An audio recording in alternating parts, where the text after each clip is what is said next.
Compliance podcast with me, Kristy Granthart. I'm here with the one and only Tom Fox. And this week we're covering the lessons and takeaways from the Compliance Week National Conference, new developments in how the SEC determines fines for the use of ephemeral messaging, the underworld of sanctions busting against Russia through crypto, and whether employers should be fined $100 per incident for messaging employees after working hours. Sure, Tom and I have strong opinions about that. But first, how has your week been, and what do you think is the most interesting thing that's happened, Tom? Well, if I could go back maybe 2 weeks, because it's been 2 weeks since we were together on this podcast, although as our audience will soon find out, we were actually in person together. Last week, we were both at Compliance Week 2024, and I just cannot express how great it was to see everybody. Um, I thought the conference was great. You certainly were a big part of that, in your moderation, and speaking, but, it was just so nice to see everybody. Literally made lots of new friends, um, saw lots of old friends. So that was a pretty big event for me. And then, but the biggest was Monday was the eclipse, and I Indeed. was on the path of totality. So I got my wife and Matt Kelly said, how far did you have to go? I said, well, we had to open the back door. We had to walk on the patio, and we had to put chairs down. We had to look up. So that was it, Tremendous and, effort. a tremendous effort, and a local radio station had an eclipse set list, which was just fabulous listening to that, watching the moon crawl across the sun, to the point of totality. We only saw about 2 of the 4 minutes of totality due to cloud cover, but it was just magical, and I'm not sure I'll travel to Spain or other parts to see another eclipse, but if you ever have the chance to see one, you should do it. Fantastic. Well, we only had 45% cover here in Los Angeles, but it was still neat to feel like part of this whole thing. But let's talk a bit about Compliance Week. So I think I had three major takeaways I just wanted to talk about, although I could talk for a week on how great it all was. But I really liked one of the keynotes was on AI, but it was actually useful. So Diana Kelly was the speaker, and she was explaining what artificial intelligence is and isn't. And frankly, when she said, people, it's just software. That was really helpful, honestly, because I think it's got this magical air about it that really it's software. So the other thing I really liked was that she talked about how AI can be monitored and audited, because I think there's a sense also that it kind of goes off into space and does its own thing and that we can't do anything about it once it's deployed. But she said, we can do things like review results for bias and find out whether the software was scanned for malware or viruses when it was put into use, which, oh my God, really? That's terrifying. And then digging deep, who was the initial training, who did that initial training and looking for hallucinations. So really like that topic. And I also went to a workshop, Tom, I didn't see you there, the first day that was on leadership in the brain, which was totally fascinating. And it will not surprise you, Tom, that people do badly on cognitive tests when their phone is in view, even if it's turned off entirely. So they're talking about leadership and how to lead better and have a better mind. But they also found that when the phone was in a purse or a bag in the room, people still did badly on those tests, and they only did the best that they could when it was actually in a different room. So, top takeaway, get your phone out of your office while you're doing your work if you can. And also that people who do this whole, slapping on the wrist thing with the phone and the iWatch, that they will have less meaningful conversations and that people will stop sharing with them as much, which I think is definitely true from everything I've seen. I do not have an Apple Watch for that reason. And one of the other big highlights, I think, was Mary Shirley did a keynote, and she was part of one of the major sessions, and she talked about why she thought that general counsel should not be in charge of the compliance role or compliance officer. And then essentially somebody kind of challenged her in the audience, saying why the two roles can't go together. And her response was just so on point. She basically said, you've clearly never worked for general counsel that tells you not to put anything in writing because they're concerned about the company. And that's just wrong. Like, we're in charge of transparency. They're about protection. Those things can't coexist. Mic drop. So what were your top takeaways, Tom? What did you think? Well, obviously, as I said in my opening, was seeing all of you, our friends.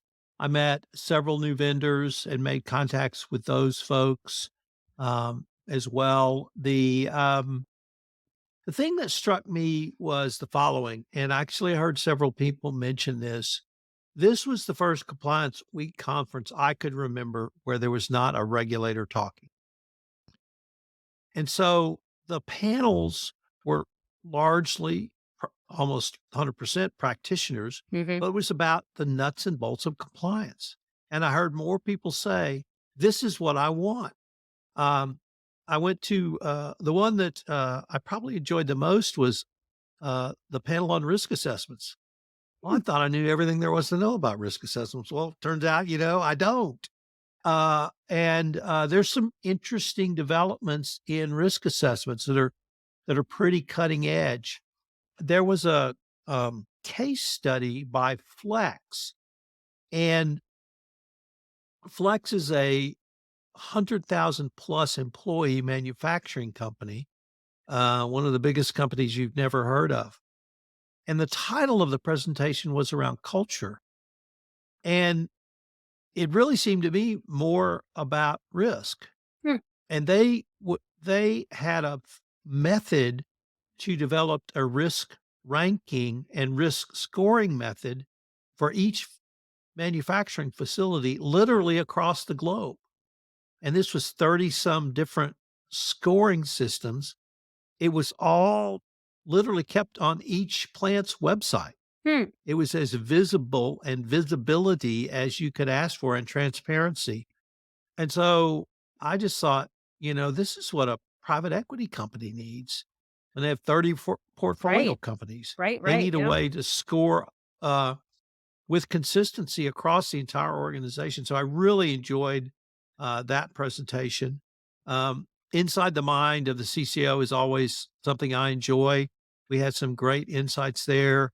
Um, Billy Jacobson um, had a presentation with, I think it was Mike Adar. I may have gotten Mike Hadar, who is the general counsel at JBS.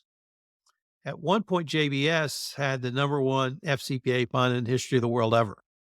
And Mike came on board 7 months into the DPA, meaning they had to change CCOs because things weren't going right. And he was a white collar criminal defense lawyer. He was not a compliance person. And about the second thing he did after he got to Greeley, Colorado, after taking off his suit and tie to try to mix in a little better, was hire Billy Jacobson. And so they talked about how do you literally rebuild a compliance program in under a DPA with DOJ scrutiny and successfully exit.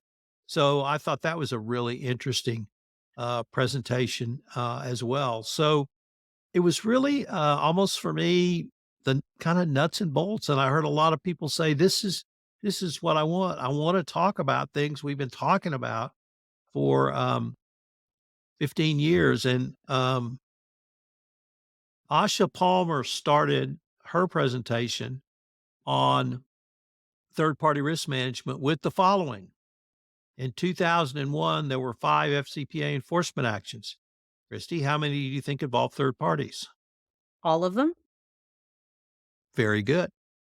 In 2023, there were 19 FCPA enforcement actions. And how many of those involved third parties? All of them. As Hasha said, we're either not very smart or we're making the same mistakes over and over and over. And that, I mean, she said she's a great speaker and it was very humorous. And we all laughed just like you did. But it really drove home to me, it is the same things. We talk about the low hanging fruit of gift travel and entertainment. But guess what?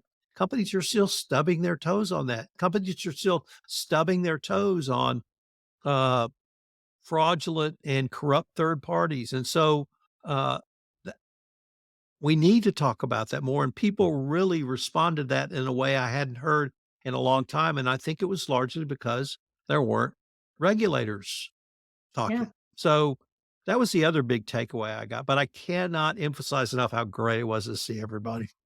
It was, and I'm very excited. I talked to Mike Koning at JBS this morning for nearly an hour. I consider him a new friend, and what a lovely person he is. So shout out to everybody, Kyle at Compliance Week, Mike, Asha, all our good friends. You were talking about FCPA. Obviously, we got a couple of interesting things to look at from pleading guilty and getting out of monitorship. So kick it away with that. Sure. The first story comes to us from a first time contributor to our podcast, the Maritime Executive, which reported on Trafigura pleading guilty and paying 126 million to settle uh, Brazilian or a bribery case in Brazil involving Petrobras.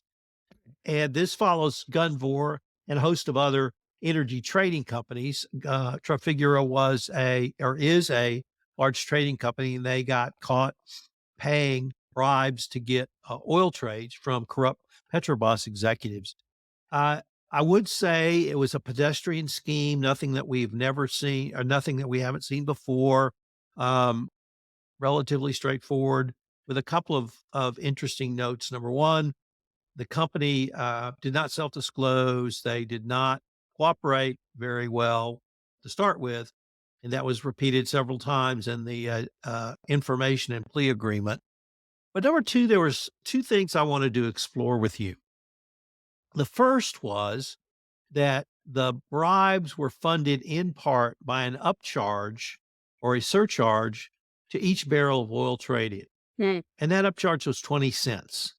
Now, oil trades typically between 60, maybe 70 to 100 to 110, although it could go higher on the spot market. And I have struggled with how to write about here's how you discover this bribery fund if you're a compliance professional. There is no way you could look at an invoice, Hmm. even see if you saw a 20-cent uplift and say, aha, because they were buying millions of barrels of oil. So they were generating millions. That was sort of point one. Point two, the the way the corrupt third parties, the way the corrupt internal Trafigura employees, executives, I should say, and then the corrupt Petrobras employees all not so much morphed, but they were almost moving and trading jobs within this little ecosystem of corruption. So it was named Trafigura Executive 1 and 2. Well, 2 worked for 1. Well, 2 was in Brazil. Well, 2 gets transferred to Singapore to run the business unit there. Well, 2 at 1's behest engages a corrupt Chinese third party agent to falsely bill $500,000 so they have another pot of money to pay bribes. But so that was significant because I thought it would be incredibly difficult to, unless you're an internal auditor auditing everything, to see that type of anomaly and connect it to Brazil. You might connect it to something in Singapore, Hmm. but that part. But the other part was, and I really haven't figured out how to articulate this, is this movement of corrupt employees. Hmm. If you're a compliance professional and you sort of get wind of, or you think you've heard about, or you have employees in high risk areas that move, do you need to put some additional scrutiny on that? Do you need additional oversight? Because clearly, Executive 2 was corrupt. He was in on the scheme with Executive 1, and he moves to Singapore and starts up again. So that really got me thinking about, do we need to look at the individual employees who may be in high risk markets if they move to other markets? And I don't pretend to have an answer to any of those questions, but I just found those interesting um, issues beyond the sort of typical ones we see. Anything that you found interesting, or maybe you have answers to those questions? Yeah, life, universe, and everything, and how to find 20-cent bribery payments in oil barrels. I think that those are really interesting questions you raised, Tom. And I think that your best hope is to know somebody in the business who believes in compliance and will come talk to you about it if they see it, because the corrupt employee certainly is going to do it themselves. Um, what I found interesting about it actually was the discussions about how much they didn't participate how they didn't make the guilty employees fired or terminated or any of the rest of the stuff for a good long time. And once again, of course, we have not only cooperation credit, but no monitor. No monitor. How do we feel about that, Tom? Well, initially, I was either disappointed, skeptical, or scratching my head. Hmm. Um, However, since that time, I think I've become, if not more comfortable, perhaps understand what may be going on here, although the DOJ has not communicated to us uh, what I think is going on. And I think it's the following. The FCPA unit is within the fraud section at the Department of Justice, and they have made very big strides in hiring compliance experts. Now, they may have been prosecutors, but that's not their primary focus within that FCPA unit. They are a compliance resource to uh, the prosecutors. And I think what's happening is that the DOJ has sort of moved that um, monitorship that we would have seen with an external monitor almost in house. Because I talked to several people who are going through or recently have gone through post settlement resolutions where they did not have a monitor. And some said, look, we were meeting weekly to Mm. report to these people about what we did, but at the very least once a month. And that was never done before. And so I'm beginning to wonder, is the DOJ sort of taking this role on itself? Couple that with a CCO certification so they feel like they have some greater amount of control over the CCO. There is a change, and I can't pinpoint it. The DOJ has not articulated what the change may be to us, but the I went through a deep dive on the 10 factors that the DOJ is supposed to look at for monitors, and Trafigura ticked off at least 8, maybe 9 of those. It's not right or wrong, but if they're gonna change, I would just hope that they would tell us the change, and if they're brought that expertise in-house, that's fine too. They can do what they want, but I would just, so that I wouldn't be scratching my head or feeling those other things. So that's sort of my reading of the tea leaves. You Mm. have any thoughts one way or the other? Yeah, I have some thoughts on that. If they're meeting through typically, if they're meeting all through the settlement negotiation, that's all well and good. But 3 years later, what are they actually doing? And a monitor is looking at 3 years later, what are they actually doing? And not just relying on the CCO to certify. But one of the monitors was satisfied recently. Can you tell us about Ericsson? Yes, from the Wall Street Journal, Risk and Compliance Journal, a big tip of the hat shout out to Ericsson, who has announced that the compliance monitor has certified the company's anti-corruption compliance program is working. And this is obviously an important step for the company to emerge from the, excuse me, deep scrutiny or close scrutiny it's been under from the Department of Justice. Ericsson had a $1 billion settlement FCPA settlement back in 2019. They had an additional fine of 206 million for additional violations of the FCPA after that settlement was signed. So it was certainly a long road. And anytime anyone completes their monitorship with the monitor reporting that things are copacetic, I think that's a cause for celebration. I think we should celebrate Ericsson if they have reported, what's correct. I love that. The current chief compliance officer at Ericsson was on a panel with me in the European conference in Amsterdam, and he was very engaging. And I send out my good wishes to them and congratulations. Hopefully, it all keeps going the right direction. Amen. Amen. Well, let's move from one great Wall Street Journal piece to another.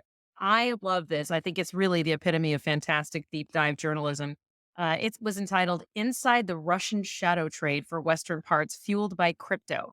So it's written by Angus Berwick and Ben Foldy, and it is genuinely fascinating. So the article is based on an interview with self proclaimed smuggler Andrei Zevrev, who has been using the cryptocurrency Tether to shift money in and out of China to pay for AK-47 rifles and parts that enable the military drones to kill folks in Ukraine.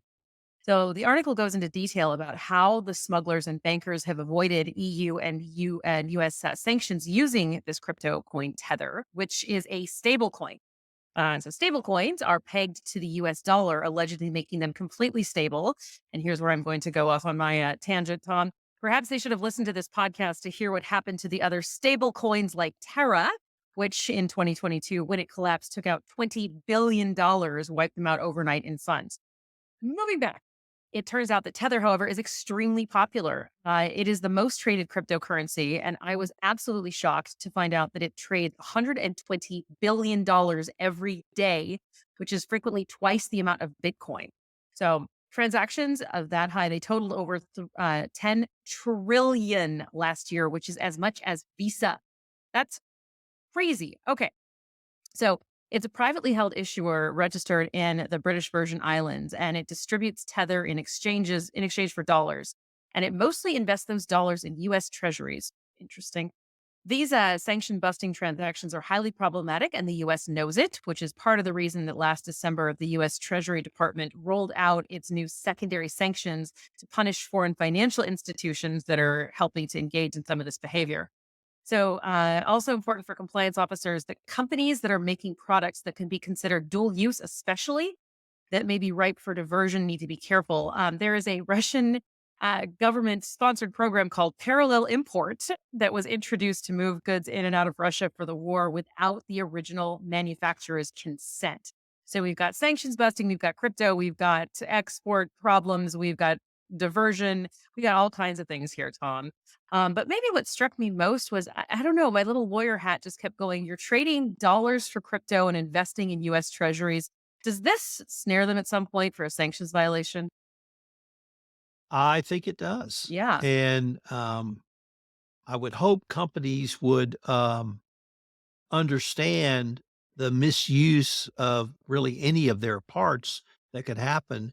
I think I saw an article about um, a notification to parts manufacturers for drones now Hmm. are being scrutinized for export control violations. So you really have to keep on top of this, and you may not think that what you manufacture is subject to an export control or sanctions, and you might find yourself in deep trouble. Yeah. But it's shocking to me this guy has his picture in the article. Wishing him well. All right. Let's move on to the SEC and self-reporting. What do we hear recently, Tom? Well, once again, coming to us from our friends at the Wall Street Journal, Risk and Compliance Journal, Mingy Sun reporting this in this article. And off channel communications or ephemeral messaging has been a subject of multiple SEC enforcement actions over the past now 20 months. And it's starting to play a role in public companies or public corporations and even in FCPA enforcement actions. But Binky reports that the SEC says self-reporting is a key factor in reducing off-channel communication fines. Um, Hopefully, that's not great new news to our listeners, but I just wanted to talk about it, Christy, to re-emphasize this is something the DOJ and SEC are harping on and harping on and harping on, and that almost all of the benefits, certainly the significant benefits you're going to get under the what used to be called the FCPA corporate enforcement policy, now just the corporate enforcement policy, there's a presumption of a declination if you self-disclose and then you follow the other factors. And even if you don't meet all of those other factors, you're going to get a significant discount. And the SEC is re-emphasizing this. I think you're absolutely right to say, or even ask, are they doubling down? Because I think they are. And we're moving to an enforcement regime where it's national security is depending on self-disclosure. Mm, So, I just think that's a direction we're moving in.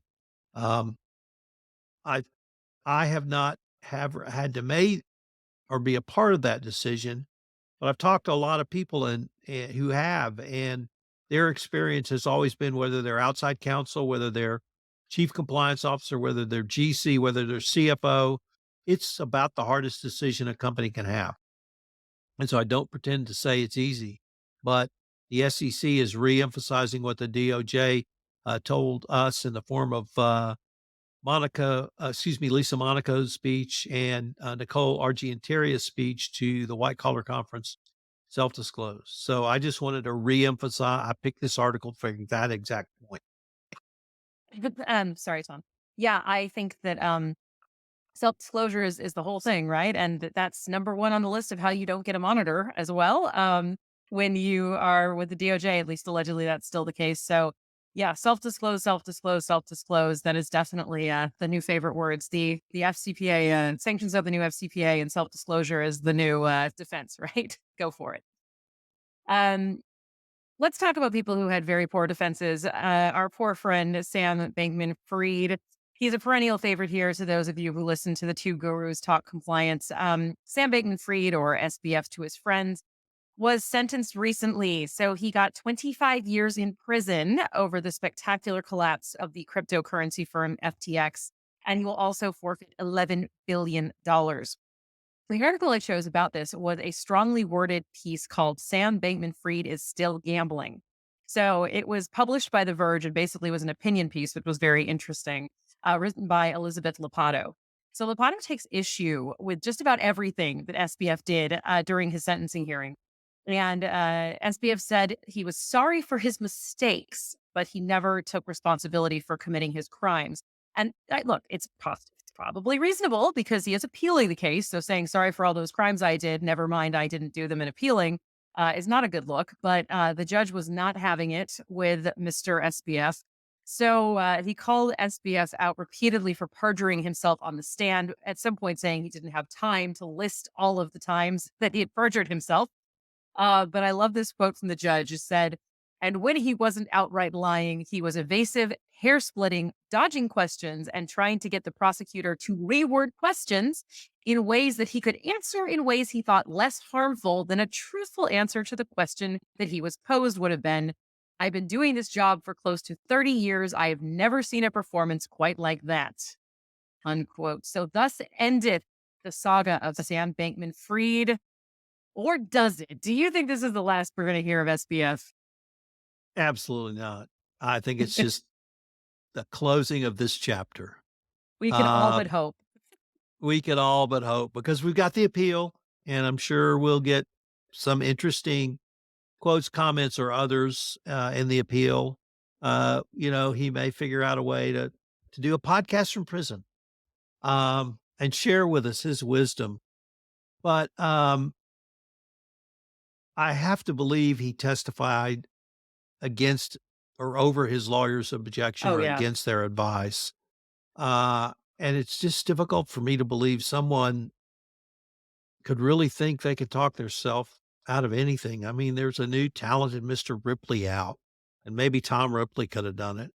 But short of that fictional character, I'm just not aware of anybody who could have pulled this off, given the wealth of information the prosecution had and the judge. I mean, I'm glad you read that quote because I've never really read a judge say that. Oh, So, in his 30 years, he's probably never written that. But as you started with, he's the gift that keeps giving. he is indeed. Well, Tom, when you said this next one to me, I was very surprised. So tell us about JFK Airport. Well, I picked this one for several different reasons. The first of which is we talk about millions of dollars in bribery, bribes paid, and bribery schemes. Well, here we had bribes paid between $10 and $20. And these bribes were paid to taxi dispatchers to get people to give taxi drivers the right to jump the line.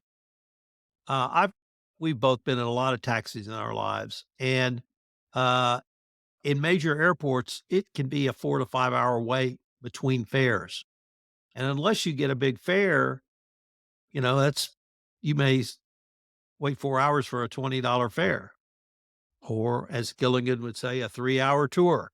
Um, and so I, I was just stunned to see such a low amount of bribes paid um, to create havoc and unfairness in the system. But there was one line in there that really struck me as well. And for those not watching this on YouTube, if you could see the laughter in Christy's eyes right now, she's about to cry. She's laughing so hard. Of one part of this story, which was that uh, two of the people involved in the scheme were working with Russian hackers to hack the JFK taxi dispatch system. And for me, what that really drives home is several things. Number one, the invidiousness of basic, simple, low level, low dollar corruption and how that could lead to something much worse because typically taxi drivers are immigrants. It's their first job in America. It's a way to integrate yourself into the American economy. And if your experience is at the taxi driver level, the system's fixed, you're going to turn to something not as good.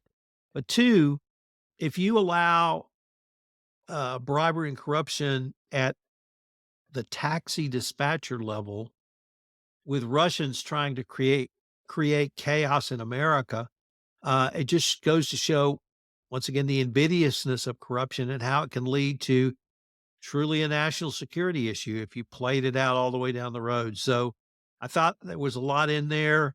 I take Ubers now, so I usually don't talk to taxi drivers about their waits, but I can remember guys telling me it's 4 to 5 hours, and if you're gonna jump the line, that's about as unfair as you can get. Yeah. The fact that there's only one line dedicated to the fact that they were trying to hire Russian hackers to get into the JFK dispatchery software was, I don't know, maybe I'd have focused more on that if I were the New York Post, but fascinating in and of itself. So let's move over to one of my favorites, Matt Kelly, in his article in Radical Compliance called "The Frustration of CCO Job Searches."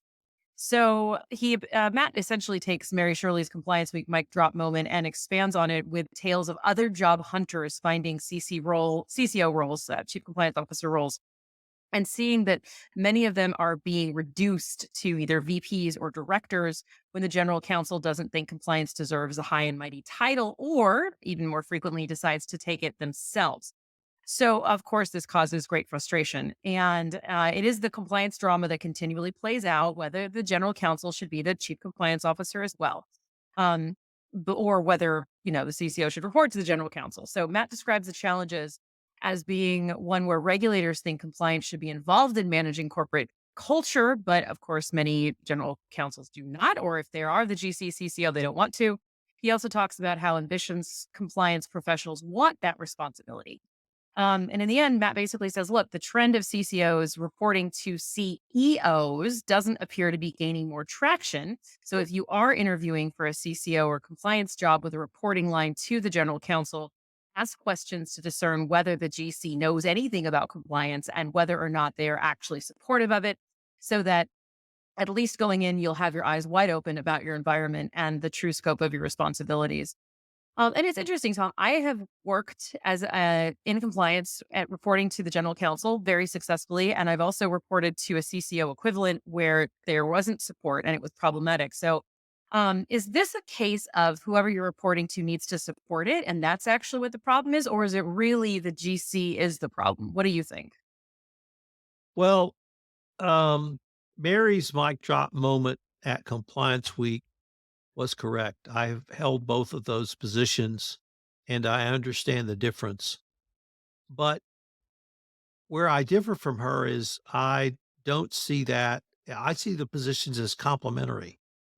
And I have had very good friends who had your experience of reporting to a GC and it being a very positive experience. Uh, but it's because of what you said, which is you were supported. And, and when you moved to a different role, you didn't have that support. So I really think it's uh, to do your job as a CCO, whether it's however it's structured, if you can get to the board, that's what you need. But the most important is to be supported. And I don't mean to be supported as, oh, Tom, I found that we paid bribes. I got to tell somebody support. I mean the headcount support. I mean the financial resources support. I mean, when you actually really do have to say no support, um, that's the kind of support, I would hope and like to see, even if you're reporting to a general counsel. But, Matt did put a couple of instances in, and of course, Disney is the most prominent, where they riffed the, CCO and rolled her job into the GC's role. So it is happening. I wish the Department of Justice would come out forcefully and say what they've intimated for years. The IOG has said that in healthcare, and I just wish the DOJ would be more forceful in their communication to us about that. That would be a lovely thing. So if you're listening, spell it out. All right, Tom, on to yet another one of these that you sent me that I went, wait, what? Please tell us about potential for fines for contacting your workers. Please go ahead and tell me about that. So I just love this one. It's not the right to be forgotten. It's the right to disconnect. And God bless California, because if we didn't have California, we wouldn't have initiatives like this. And that is a legislator in California has filed legislation which basically says that after some point in time, you can't email employees, whether that's 8 p.m., 9 p.m., whenever they're off the clock. Um, and I just found this hilarious. Um, I grew up in a culture starting with a law firm where you were on the clock every second of every minute of every hour of every day. And so that's just second nature to me. I get up at the crack of dawn and I'm sending people emails at 4 in the morning. Now, what I don't expect them to do is answer them. I expect them to be there, when they come to work. And I really don't email people at 9 at night saying I need this in the morning. If it's a true emergency, I would have the courtesy to call and say, look, this client just called with X. I'm sorry, but we got to crank this out. So, but a lot of people don't feel that way. And I need to acknowledge that. And the other thing that I thought a lot about, Christy, at Compliance Week is the literally 5 different generations of work employees in the workforce now. And whether I'm a dinosaur or whether I'm just on the old or on one edge of that, um, I'm not a millennial and I'm not a Gen Zer. And what they want from an employment relationship may not be what have come to expect based upon my, experience in the workforce. And so, maybe there needs to be that change because some people get terribly offended. I'm sure there are bosses that abuse that. I worked at companies where that was certainly true. But I can't really say I routinely got communications, whether it was phone call or an email after 8 or 9 at night that was totally unexpected. If there was a reason to work late, um, I was given it. If a partner was in trial and he needed jury instructions tomorrow morning at 8 a.m., you better have them done by 7:30. So, so I just found that interesting development and the right to disconnect. Yeah. So the bill is the articles from the Washington Post call, and it's called "Tired of Late Messages from Your Boss." A new bill aims to make that illegal. And my personal favorite part about it was the proposed bill would charge companies $100 per incident for contacting workers regularly after working hours. So, first of all, can you even imagine the lawsuits of what is regularly? How often does it have to be? How long do you have had to work there? Is it a percentage of time? I mean, I love California. I'm a Californian to my core. I'm multi-generational Californian. But oh my God, please, like put it away. We do not need this as a law. What we do need is people voting from with their feet. If you're not happy with a boss that contacts you late at night, complain about it in your exit interview and go somewhere else. I think that's how you deal with this problem, right? Not with $100 bills and people ending up in court in California over text messages at midnight. It's not a good scene. So, well, as we move from the sublime to the ridiculous. Where is Florida man? Okay, Tom, they're both ridiculous. Let's be clear. The California bill is ridiculous, and so is Florida man. So, Florida man Joseph Ellis was recently charged with reckless driving and possession of a controlled substance without a prescription. What was he doing? Well, like most of us, he wanted to video himself driving at nearly 80 miles an hour in a 45-mile-per-hour zone, right? So, what did he do? He did what anyone would do and turned on the cruise control in the car. But while the car was speeding toward a busy intersection, he moved to the center console of the car, stood up through the sunroof where he could videotape himself speeding. An officer saw the car with a person extending halfway out of the top and performed a traffic stop. Unfortunately for Mr. Ellis, the car contained a half drunk Bud Light and a bottle of oxycodone, which had not been prescribed to the driver. Of course, Mr. Ellis was sad to be arrested, especially since it had only been 1 week since his previous arrest. And he had resisted that last arrest and was charged with assault on a law enforcement officer. Reportedly, at the time of his arrest, Mr. Ellis said, "Damn, officer, I got to go to jail again." Yes. Yes, Florida man. Standing, having cruise control on, standing in the windshield or up at the sunroof, that will get you sent to jail every darn time. God bless Florida man.